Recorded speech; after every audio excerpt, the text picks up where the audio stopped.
Okay, so I'm going to send you these things, or I'm going to post them on the content page.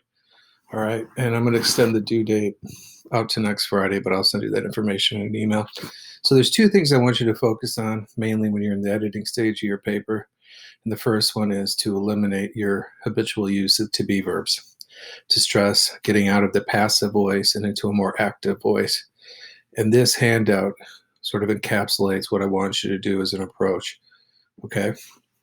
One of the first things I would do when I'm editing a paper is to go through it, circle all the to be verbs, and strive to have stronger verbs, as this handout illustrates.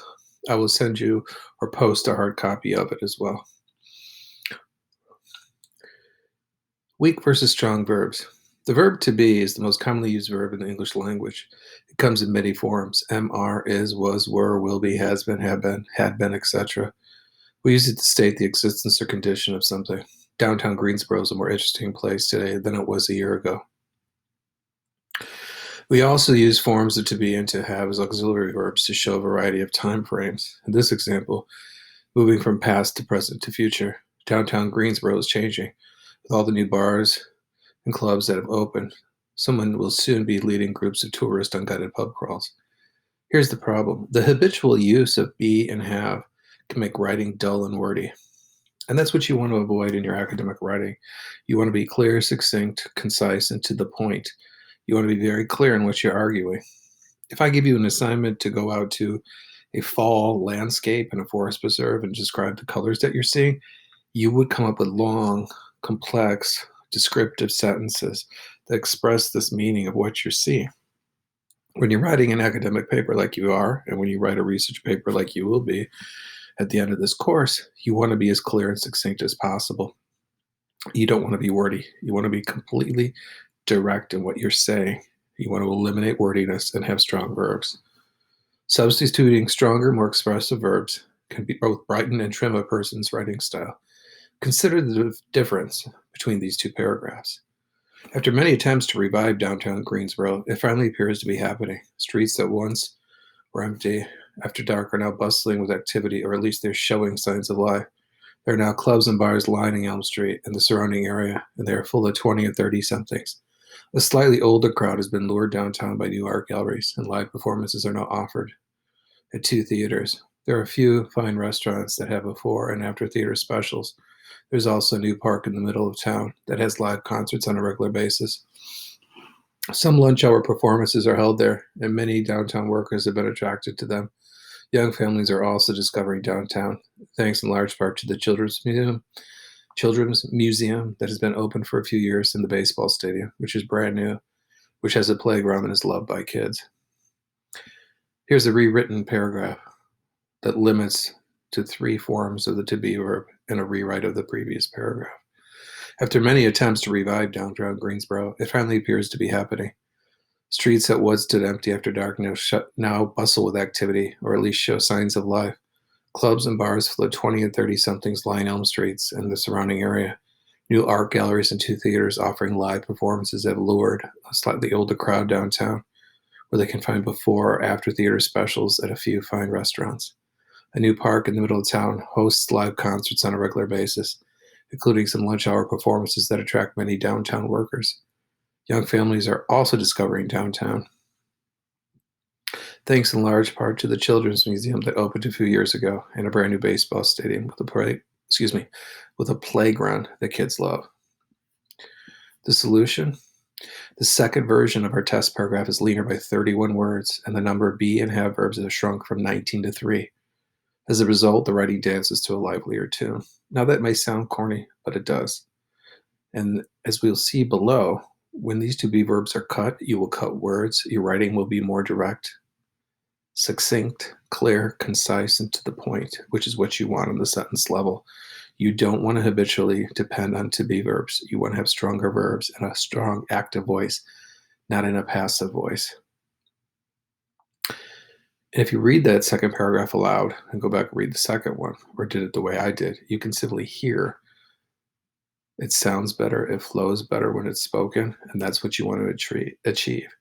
And that's what editing is. Editing is now going back and looking at each sentence and starting with the verbs. You will have a week to do this, as I'm going to extend the deadline from Wednesday till next Friday.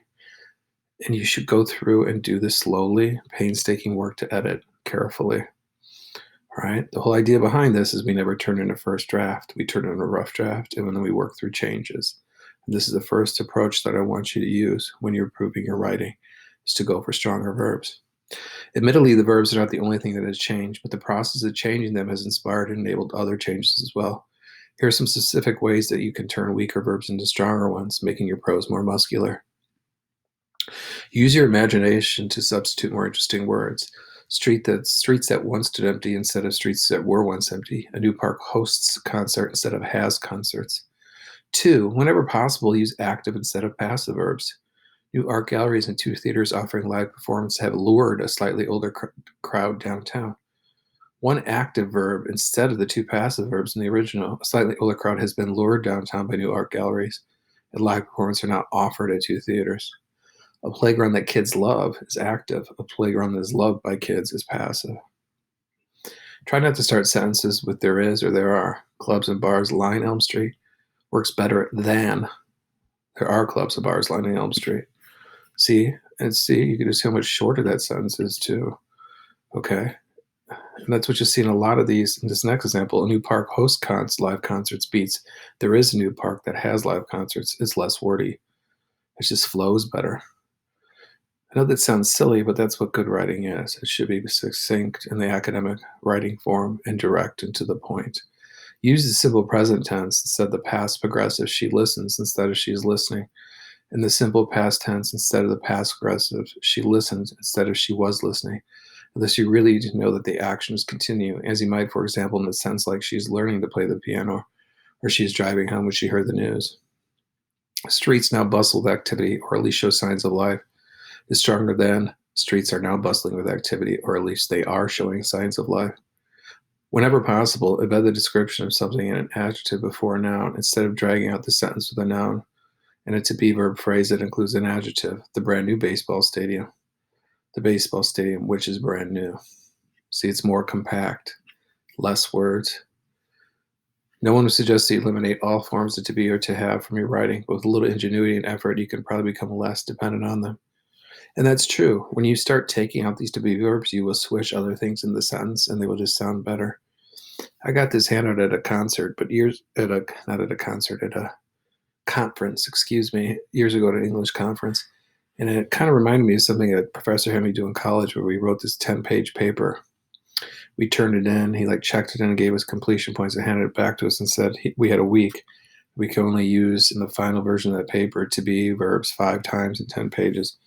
And it really forced you to go through and construct more compact, clear, and concise sentences. And that's what I want you to do. So I would try this experiment as an editing approach. Now in this week you have to fix this rough draft you've constructed. Underline all forms of to be and to have in a paragraph you've written and see how many of them you can change. Okay, the next handout I'm going to send you and go over right now. This is one on locating awkward sentences. Avoiding awkward sentences. Maybe you received a graded paper from a teacher and professor with awk in the margins. It's one of the comments I have on Journey.com, by the way, and thought, what does that mean? I don't blame you. Part of the problem is that awk is a general criticism, not a well-defined concept. Though it's a notation teachers and professors often use. Typically, it means that something was off about your sentence or phrase. Perhaps it was a little clumsy, or perhaps it was a little confusing. Something wasn't quite right. But the sentences probably felt okay to you, otherwise you wouldn't have written it, right? Or even if you felt like something was off about the sentence, you couldn't find a way to fix it. Awkward sentences are often to get away from us. Maybe you can tell something was wrong, but you can't quite figure out why. So if you hardly know what awkward means and you don't know how to fix it, how can you avoid writing such sentences? Finding awkward sentences. The first step is finding an awkward sentence. The 3 sentences below were all marked by professors as awkward. Let's see if we can figure out why. 1, as far as I'm concerned, because of the fact that a situation of discrimination continues in the field of medicine, women have not at the present time achieved equality with men. The best teachers help each student become a better student both academically and emotionally. College students had a lot of pressure on them being high achievers. These sentences sound right to you. Try reading them aloud and see if your opinion of the sentence changes. When we read these awkward sentences aloud, something sounds off about each of them. And here's the thing I would tell you about editing too. Reading your writing aloud is the best way to find awkward sentences, and I believe that that's true. If I have a writing conference with a freshman in high school, if I have a writing conference with a student of mine at Oakton, if I say an awkward sentence out loud to the writer, in 25 years of teaching, 99.9% of the time, the writer knows what the fix is and says it back to me. Okay, the writer knows what the fix is if he or she hears the sentence aloud. Strongly suggest reading your sentences aloud. We all have a natural ear for language. It's meant to be spoken. And if you do that, if you read it aloud, you will catch these mistakes. And I suggest doing a paragraph at a time. You have a week, do a paragraph every day, read it aloud, listen for the changes. Then maybe go back later in that day and do your stronger verbs piece. Don't edit it all at one time. Edit in stages, okay? But read it aloud. You'll hear it and you'll know how to fix it. People catch the mistakes when they take their time. People miss these fixes and don't tweak these awkward sentences when they rush through and don't read every word aloud to themselves. It's a real important editing approach. Okay, an awkward sentence may not be grammatically incorrect, and you can usually understand what the writer is trying to say. But there's still something that's not quite right about it, which your ear can pick up better than your eye. You know there's something wrong with these sentences. You may even know what it is, but it's sometimes difficult to come up with a solution for the sentence that's gotten away. Fixing awkward sentences. Let's look at each of the three examples, identify the problem with each of them, and give that problem a name. As far as I'm concerned, because of the fact that a situation of discrimination continues in the field of medicine, women have not at the present time achieved equality with men. The sentence was marked awkward because it's wordy. There are too many unnecessary words. And again, if you speak it, you can just hear that it's off, right? Too many unnecessary words and phrases like wordy words in the sentence. All of them are underlined. Phrases like, as far as I'm concerned, or all things considered, last but not least, clutter your writing and make it confusing and awkward. By writing the sentence more concisely, we can make it smoother. Because of continuing discrimination in medicine, women have not yet achieved equality with men. Here's the second sentence. The best teachers help each student to become a better student, both academically and emotionally. This one has one of my pet peeves in it where you repeat a word twice in a sentence. Try to avoid that because it just sounds redundant, right? It's repetitive. The word student is repeated twice. Replacing with a different word will make it less awkward. The best teachers help each student to grow both academically and emotionally. Now the third sentence. College students have a lot of pressure on them being high achievers. This sentence was marked awkward because there's a dangling modifier. A dangling modifier is a grammatical term for a phrase in a sentence that does not clearly connect to a specific part of the sentence. And it's unclear as a result. In this example, we are not sure whether college students are high achievers and therefore have lots of pressure on them, or whether they have pressure on them to be high achievers. You see the difference? Listen to this instead.